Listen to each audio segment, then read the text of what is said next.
성령으로 파송받은 사람. 오늘 우리 유광수 목사님이 하나님의 성령을 파송시켜서 일본 제야마 지역에 선교사로 가게 될 줄로 믿습니다. 네. 우리가 이 안디옥 교회는 상당한 하나님 앞에 이방인의 교회로서 최초의 선교사를 파송하면서 참 귀하게 쓰임받았던 교회입니다. 사울의 예루살렘의 박해로 말미암아 많은 사람들이 각 지역 흩어져서 복음을 전가할 때 거의 유대인들이 다 유대인들을 찾아가서 복음을 전가했는데 이 안디옥 교회에서 이방인들에게도 복음이 전거되어지면서 교회가 상당한 성장을 했습니다. 그래서 예루살렘 교회에서 그 소식을 듣고 바나바를 쉽게 말하면 초대 목사님으로 파송을 시켰던 거예요. 그런데 이 바나바는 성령에 충만한 사람이었고 정말로 착한 사람이었습니다. 이 바나바가 안디옥 교회에서 복음을 전가하면서 교회가 성장하면서 혼자 힘으로는 복음을 느꼈을 때 다소에 가서 사울을 데려옵니다. 그래서 이 안디옥 교회에서 바나바와 사울이 함께 협동목회하면서 이 안디옥 교회가 엄청난 성장을 이루는데 이렇게 성장한 안디옥 교회에서 하나님의 성령의 침이 오늘 바나바와 사울을 따로 세워서 하나님의 성령으로 기름 부어서 최초의 선교사를 파송했던 겁니다. 우리가 이 사울을 바라볼 때 이 사울은 목회자로서 선교사로서 복음을 전가할 때 이 사도 바울의 선교사역이나 복음사역은 거의 어디를 가더라도 고린도에서 한번 실패한 것 외에는 실패한 적이 거의 없습니다.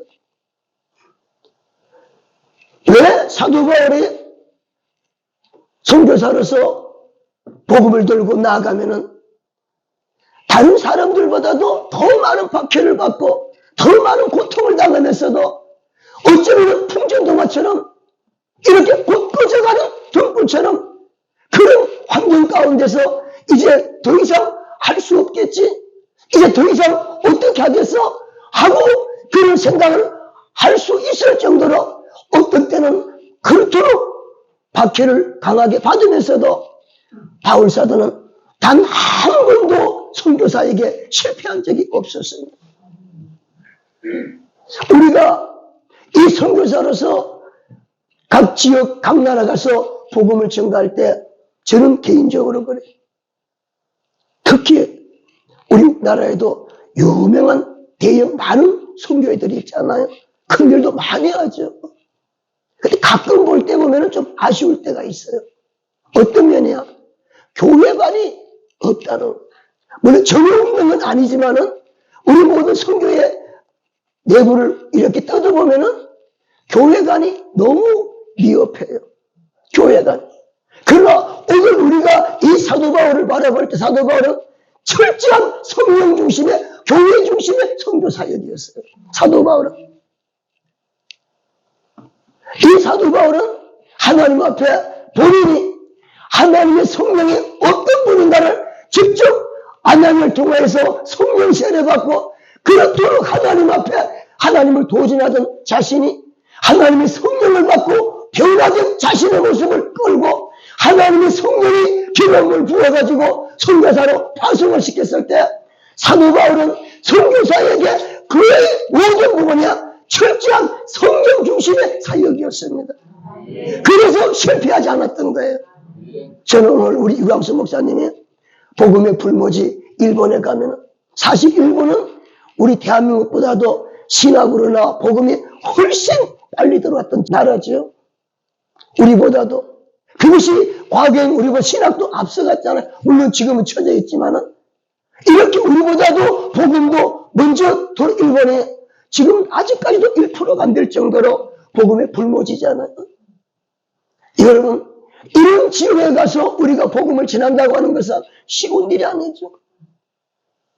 저는 오늘 우리 목사님이 일본 가서 인간의 어떤 수단 방법보다도 철저하게 사도 바울의 성령 중심의 선교사역, 교회 중심의 선교사역. 하나님 앞에 불타오르는 구원의 열정을 가지고 하나님 앞에 나아가면은 반드시 선교 지역마다 목사님이 가는 곳곳마다 하나님의 교회가 세워지며 수많은 영혼들이 구원받을 줄로 믿습니다.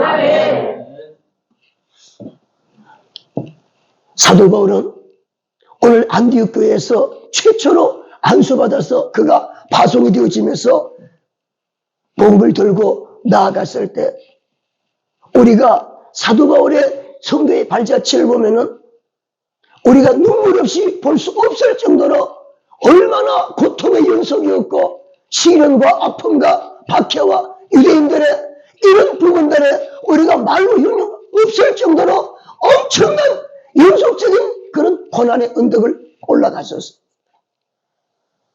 루스드라에서 걷지 못하는 사람을 걷게 했을 때 제사장이 와서 제사를 드리려고 그런 상황을 만들어갈 때 철저하게 그런 걸 배격하면서 그렇게 나갔을 때 유대인들이 시기가 나서 돌로 어떻게 쳤길라 죽었다고 성 밖으로 버렸잖아요. 여러분 살아있는 사람을 돌로 쳐서 죽었다고 내버릴 정도로 버렸을 때 여러분 얼마나 맞았겠어요. 돌에 그렇게 맞아서 사람들이 몸이 성하겠습니까? 우리 보통 같으면은 이거 몇 달씩 입원하고 치료한다고 그렇게 우리 누워 있어야 되는 거 아니에요? 움직일 수가 없을 텐데 어떻게 그렇게 돌쇠에 맞아가지고 죽었다고 버렸는데도 툴툴 털고 나가지고 또 그 다음날 또 그 지역에 또 복음 들고 갑니다. 우리가 이런 모습을 바라볼 때 그 가슴 속에 구원의 열정이 인류를 사랑하는 마음이 우리 주님의 심장이 예수피의 정신이 마치 영암처럼 끓여놓으니까 그것을 어떻게 절제하지 못하고 자신의 한 몸을 한 마리 미랄이 되어져서 썩어지기까지 그렇게 복음의 하나님 앞에 영혼을 구원하는 이 사도 바울의 모습은 오늘 우리가 본받지 않을 수가 없는 겁니다. 저는 이걸 보면서 사도 바울이 우리는 이렇게 조금만 힘들면 좀 쉬었다 해. 다음에 해. 하고 이럴 수도 있잖아요. 근데 사도 바울은 그런 것이 단 한 군데도 없어. 그렇게 돌세를 맞아가지고 우리 같으면 몇 개월을 입원하고 있어야 될 텐데 어떻게 툴툴툴 그 다음날 또 두 배로 복음 들고 나가서 또 복음을 전하잖아. 하나님 앞에. 이 영혼을 사랑하는 이 주님의 심정, 이 구원의 열정, 이게 사도 바울에게는 언제나 그 가슴 속에 끓어오르는 영혼처럼 그게 끓어오르는 거예요. 그게. 그래서 복음을 전하다가 유대인들이 얼마나 많은 박해를 받습니까? 그럼에도 불구하고 단 한 번도 그것 때문에 불평하거나 그것 때문에 보류하거나 그것 때문에 못하겠다고 그렇게 낙심좌절도 안 하잖아요. 저는 우리 유광수 목사님이 일본에 가시면은 아마 일본 지역을 제가 2000년도에 갔을 때 그때 하고는 많이 변했겠죠. 그때 제가 일본 가가지고 한 가지 제가 또 실망했던 게 거리를 나가니까 애들이 없는 거예요. 우리는 초등학교 중학생들이나 학교 밤에는 길거리 가면 애들이 오고 막 가고 하잖아요. 그래서 저는 그걸 생각하면서 쭉 보니까 애들이 거의 안 보여요. 일본 사람들 애도 안 넣나? 어떻게 애들이 이렇게 없느냐고 그랬더니 목사님 일본은요 학교 갔다 가면 애들 가는 데가 딱 한 군데 있어요. 그래요. 어딘데? 그러니까 오락실에 간대. 그렇게 오락실 가니까 빡빡 그리고 복음 들고 제가 커피숍에 가니까 그때 가니까 중학생 같은데 다리를 탁 꼬아가지고 담배 피우고 있어요. 저는 그때 우리 나라 분위기는 어쨌든 공부하려고 부들부들 쳤잖아요. 그 일본 내가 보슬 보면서 그때 일본이 세계 전자기를 주름 잡을 때 아니었습니까? 일본만 가면은, 뭐 관광만 가면은, 뭐 캐논, 뭐 카메라, 밥통 막 이거 사올 때잖아요?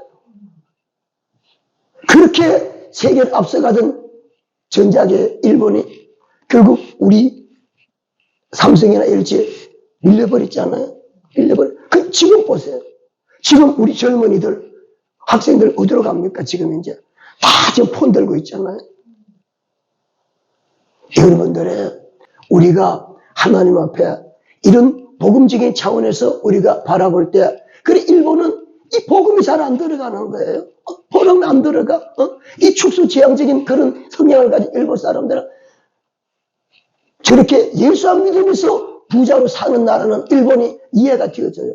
참 근면하잖아요. 금수하잖아요. 사는 걸 보면. 그런데 복음에는 얼마나 인색한지 몰라요. 얼마나 인색한지 몰라요. 그러니까 이런 지금 지역에 목사님이 가서 우리 한국처럼 저녁에 야경을 보면은 빨간 십자가가 이렇게 수놓듯이 우리나라는 얼마나 황찬란하게 십자가 있습니까? 일본 가보세요. 십자가 보기가 어때요? 하늘에 별 따기죠. 어디 십자가가 있습니까? 그런 지역에 가가지고 목사님이 복음들을 간다는 것은 이건 여러분 우리가 기도 없이는 안 돼요. 하나님의 성령의 능력이 아니고서는 안 돼요. 바울사도는 이렇게 복음을 불거지에 복음대로 갈 때마다 철저하게 하나님의 성령을 의지하고 하나님의 성령의 나타남과 능력으로 복음과 함께 했기 때문에 바울사도의 선교사역이 성공을 했던 거예요. 바울사도는 지역을 갈 때마다 그를 고백합니다. 나는 예수 그리스도와 십자가 외에 아무것도 아니라고 작정을 했다. 내 말과 내 전도함이 설득력 있는 지혜의 고난을 말하지 아니하고 이 성령의 나타남과 능력으로 한다는 거예요. 이 성령의 나타남과 능력으로 선교사역이 그렇게 꽃을 피우고 열매를 맺었던 거예요.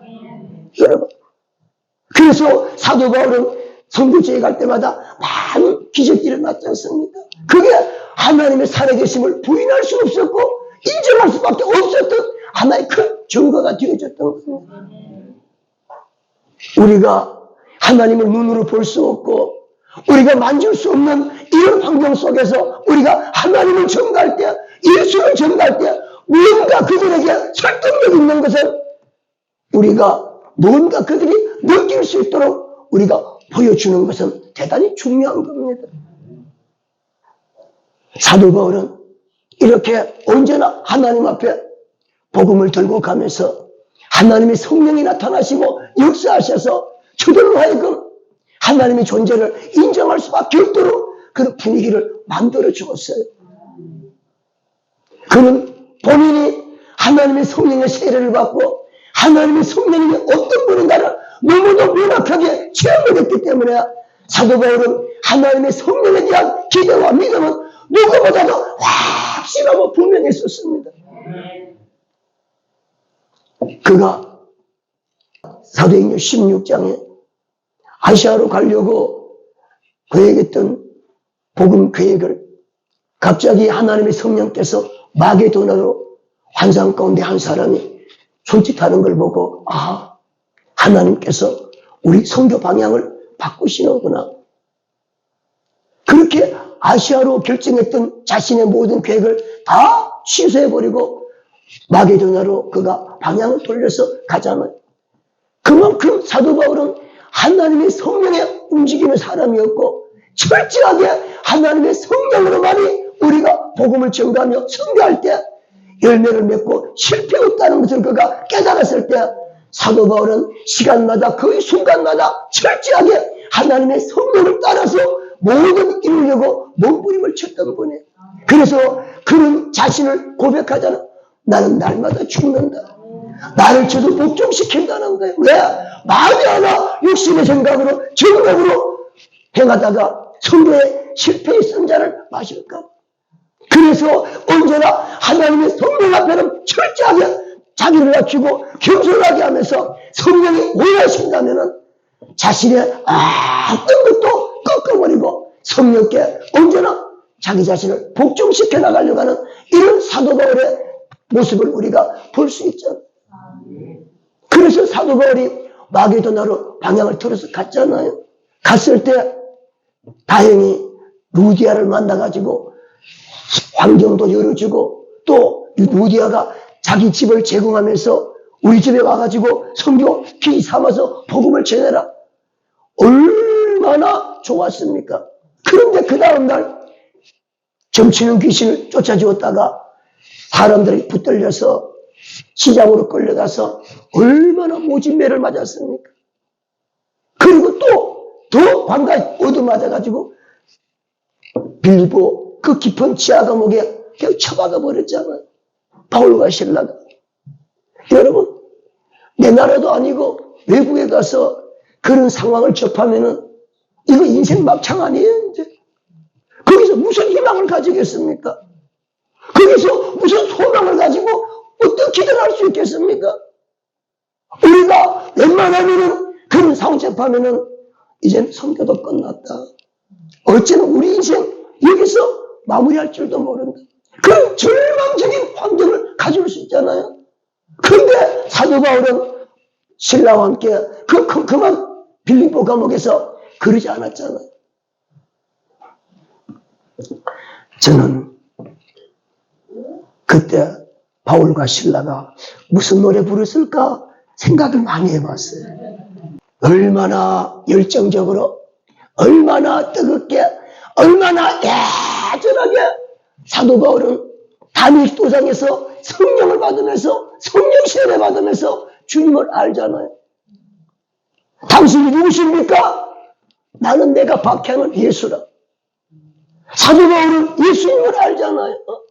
그 십자가 흘린 보배로운 피가 얼마나 능력이 있고 얼마나 위대한가를 사도 바울은 알잖아요.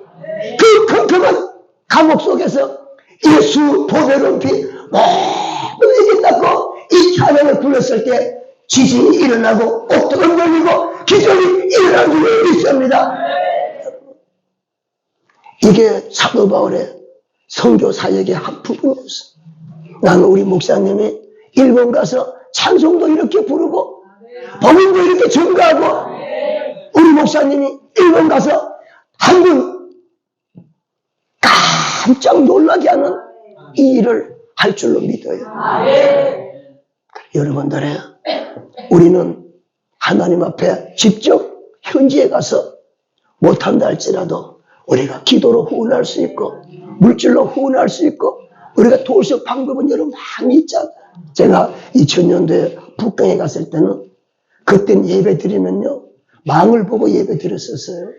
그때는 북경 가서 우리 예배 드릴 때는 망을 보고 붙잡혀 가기 때문에 그렇게 하면서도 가가지고 또 중국 분들은 조금 성향이 틀린 우리하고 우리 오전 예배 드리면 좀 쉬었다 또 하잖아요. 그분들은 쉬지도 안 해. 쉬지도 안 해. 왜? 목사님 한 분 오면은 예배 드리려고 3시간, 4시간 오니까, 그렇게 해서 오니까 한 번 예배 시작하면은, 그러면 그분들은 그냥 스트레스로 그냥 그대로 막 예배 드려. 그런 상황 속에서 예배 드리면서 한 분은 바깥에서 망을 보고, 그렇게 복음을 전했었어요. 근데 일본은 그러진 않지만은, 그러나 주위 사람들이, 일본은 아주 또 독특한 데가 있어요. 이렇게 나무 집에 가서 오래 보면 안 된다 하면서 또 붙잡히고 안 돼 또.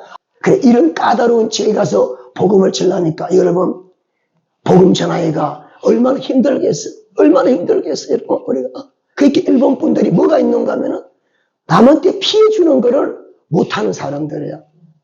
못하는 사람들이야. 진짜 그분들 남한테 신세 지는 걸 못하는 사람들이야. 못하는 사람들이야. 그래서 복음은 더 전가하기가 힘든 이유도 바로 거기에 있어요. 그러니까 우리 목사님이 그런 거 다 아시니까 다른 방법 없습니다. 하나님이 살아계신 걸 보여줘야 돼. 보여줘야 돼. 사도 바울처럼 보여줘야 돼. 보여주는 선교가 이게 가장 효과적이고 열매를 잘 맺어요. 그래서 목사님 일본 지역에 이제 갈 때마다 하나님의 성령이 나타나시고 역사하셔서 하나님의 살아계심을 보여줄 수 있도록 하나님의 성령의 충만함으로 그렇게 해서 할 수 있도록 우리는 기도하고 그렇게 할 것입니다. 오늘 목사님 하나님의 성령으로 하나님께서 뽑으시고 선택해서 하나님의 성령으로 파송하는 선교사님이 되어주셨으니까 이제 일본 가서도 철저하게 하나님의 성령으로 선교하면서 하나님의 성령으로 복음 전가하면서 이 사도 바울의 방법처럼 하나님 앞에 어쨌든지 할 수가 있으면 보여줄 수 있는 이런 선교로 많은 열매를 맺고 하나님 앞에 영광 돌리며 일본의 복음 불모지에 하나님 나라가 건설되는 기적이 있기를 축복합니다. 축복합니다. 기도하겠습니다.